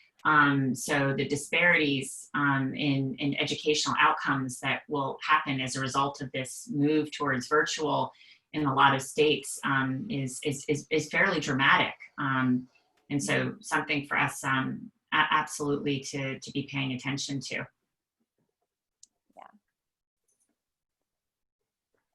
So I'm looking at the chat. There's some great conversation in the chat for those of you that may not be looking at it. We really appreciate the energy that's there. It's almost like you're with us all together. And oh, someone said it's over 35% of lack of access in the US and around, which is just unbelievable. These are the kinds of things that the pandemic, I think, has lifted up incredibly are these disparities in what folks have access to in these kind of emergency times. One other thing that's really interesting, and Bianca, I was thinking about something you said, and it just spurred this thought too about like what's been suspended that's allowed for these rapid changes to happen, because implementation does move at a glacial pace in most of our service systems. So we do have this crisis that has led to this pacing of change, and we don't know whether these changes are things we want to hold or not hold, or whether they're leading actually to increased disparities in outcomes. I mean, there's so many huge questions that have to be asked. But at another level, an implementation level, it's really interesting to be able to study what has been suspended during this time frame that typically gets in the way of us being able to make a tiny change to a data system in less than 2 years. You know what I mean? Like these kinds of changes, I mean, I truly can take 12, 24 months when you feel like it's something that could happen really quickly. And so the fact that we're making these massive shifts, I know that there's funding, as Katie said, but there must be other things that are being suspended, or that there's individuals that are stepping in to make decisions that typically haven't had decision-making power. I'm not sure what it is, but it is a really interesting set of questions. True. So I'm wondering, we had a number of questions around kind of training and skills, and one I think that's that I promised everyone we'd get back to. And there's one that I think is really important that's a bridge to what our conversation is. And the question is, what are some strategies to support addressing the leadership gap at the highest levels, so your CEO, VP boards, to support the implementation goals, buy-in, and long-term sustainability for the adoption of practice, both in partner organizations and systems, as well as internal commitment at these levels? a great question. These are good I questions. think that sounds like $1 million question for some people.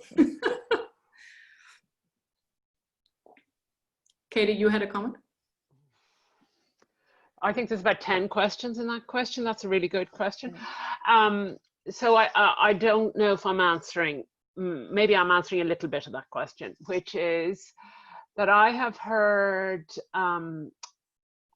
I've heard a couple of people have said to me over the last number of years, not related to the last couple of months, that being clearer about the strategies we use for implementation, the skills, the frameworks we use, the skills we use, in other words, the supports we need to put in place to implement something well. And being explicit about that is really good information and education for leaders, because and often they recognize it when somebody talks to them or writes it or whatever, shows it to them, but they don't automatically think about it. So it just strikes me, and I've heard this phrase, I'm sure many of you have heard it, about making the implementation infrastructure visible, and the importance of making the implementation infrastructure, in other words, all the stuff we put in to support implementation, be that skilled staff or training or information for citizens or whatever it is, making that really visible to leaders so that they know. And you can do that by kind of listing it out, but you can also, the really good one of, you know, let them see it somewhere that it's working reasonably well, let them go talk to other leaders who have led it. I'm not sure if I've answered that question. I also think that there is, there's an informal piece in this, where it's not so much about going through the right channels or being able to reach particular leaders, but being, as an implementation support practitioner, being present in an organization and being there at the right time, at the right spot. Sometimes it's very coincidence-based whether you get the right people on board or not. But unfortunately, that makes it kind of more important for you to be there, to have a presence in the organization, to know a lot of people, so these relationships come in again. So you potentially can make a difference when it's needed. And those situations, the it's needed now because it makes a difference, are the important ones to often reach higher upper echelon leaders, because they otherwise don't pay attention. And in a sense, I can understand that they don't always pay attention, because there's so much they need to pay attention to. So I think a certain amount of strategic behavior, a certain amount of political behavior from implementation support practitioners has a lot of value. And that is not everybody. I don't think many people would feel comfortable about that, but I think at times it can be of great benefit. Mm-hmm. Yeah. And we also had a comment that the enabling factors, including flattening of organizational hierarchies and making boundaries around service silos more porous. And so COVID response has required this. And yes. So the trick is how to hold on to this flexibility. Yes, and such a great example of things that have been kind of suspended.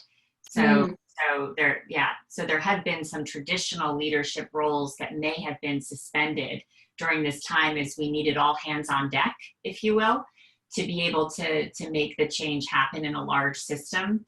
So there's been a little bit of letting go of some of our silos and vertical hierarchies in these systems that I'm sure do serve some purpose, but it's interesting to see that when they're altered, the pace that we're able to make change at, again, agreeing with what we know, we have to figure out whether those changes had their intended benefit. But it's still very interesting to observe. And I think kind of as we're moving to wrap up in some of the last questions about training, I just wanted to lift up a comment from Matthew Eagles that was in the chat to everyone, where I think this is a really great charge to the field and a charge to us as well, where he said the social economic divide has been made very transparent during this crisis. and the long-term detrimental outcomes to vulnerable communities is likely being amplified. And we've definitely seen this. So how can we show up now and invest in these communities? How we do this will dictate societal future success. So that really suggests that adaptive challenge in this pivotal point in time, where we as practitioners and what we bring and how we bring it is so critically important. And so with the last 5 minutes, Allison, could we go to talk about kind of what's ahead? We've definitely had some questions around training. So we had a question, is there a separate training for the new to implementation person who is charged with the statewide implementation project?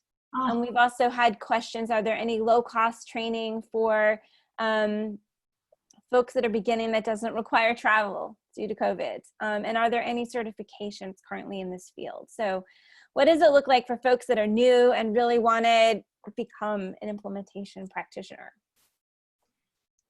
Yeah, I mean, there's so much there. I mean, I think, you know, it's interesting is while we're lifting up implementation practice is a lot of kind of the concentrations or certifications in implementation science trainings have been focused on implementation research. And so those have existed for longer periods of time, but more and more we're kind of lifting up this idea of implementation practice. And I just, I wondered, I mean, I think we can all kind of tag team, but Katie and Bianca, you've been involved in getting certificate programs off the ground in different countries and thought maybe you just want to, I know we're running out of time and we want to talk through resources, but maybe just to lift those up. In terms of what we developed in Australia, there is a specialist certificate in implementation science, which is a purely online course. If that is particularly cheap, I doubt it, but have a look. It's easy to Google and see what the options are. Katie? So I will add that in Ireland, there are a number of universities now that are providing usually implementation science as a module, as part of a wider program. But with a little bit of promotion, there is a thing, if you are in Ireland or Northern Ireland, the Implementation Network of Ireland and Northern Ireland is over the coming months going to start an online introduction to implementation science. So you should contact me and I will put you in contact with somebody who can link you up with that for free. And we can't have 1 million North Americans, but we could probably sneak in a couple. And we can maybe, as we build out the resources from this virtual session we're doing with you guys today, we can kind of put some links to these certificate programs. Also, a lot of groups like Katie's and others, our own, have implementation science kind of learning hubs. I know the Center for Implementation has a virtual learning program as well. So, so they do exist, and we can consolidate those resources or curate them for folks. And then, Sarah, did you just want to say, so we're supposed to be in person December 3rd and 4th, and we are thinking about that now and what's appropriate given where we are with COVID and our own university policies around bringing large groups together. So we'll be making an announcement around what to expect for December 3rd and 4th, and if we move to virtual, what that will look like. But we do know that we will be in person again, fingers crossed, with everyone a year from now in our usual time spot, which is in the early summer in June of 2021, back on campus at the School of Social Work at UNC. As we just pulled out, these resources are available to folks. So we went through the competencies and skills, a full description of those. Many pages is available to you. Stay tuned for our practice guide related to that. The article that we mentioned is there. We have a practice blog series. The Jordan Institute for Families is also cross-posting and developing resources around implementation practice. And has information about this event is where you'd find everything there. And upcoming events, the European implementation event that Bianca is chairing and Katie and Bianca are on the committee for has been moved to May of 2020. Do you want to give the exact dates, Bianca? I don't have them in my head. Just remember May 2021 and find it on our website. 2021. Sorry about this. Of course, it would have passed already. So, my gosh, a little typo for everyone. May 2021. And then our own institute, we will be doing something December 3rd and 4th. So keep posted for that. And then the Center for Effective Services, where Katie is at, does have a guide to implementation online as folks are looking for resources. So I think that's right at 12 o'clock. So want to thank so much our speakers today, Allison, Katie, and Bianca. Want to thank our awesome team who keeps the show together of Todd and Amanda. Want to thank everybody for dialing in and staying connected and focused for 2 hours. It's good to be in community on this work. Don't forget that we'll be sending you an evaluation. And there's also, our emails are all over those different resources and websites. So continue to ask the questions and we will do what we can to continue to support the field. Hope everyone has a great day. Again, to all of friends and colleagues that I see on the screen, it's been a pleasure spending this time with you. Thank you, everyone. Yeah. Thank you. Thank you. Bye. Thanks, everyone. Bye. Everyone.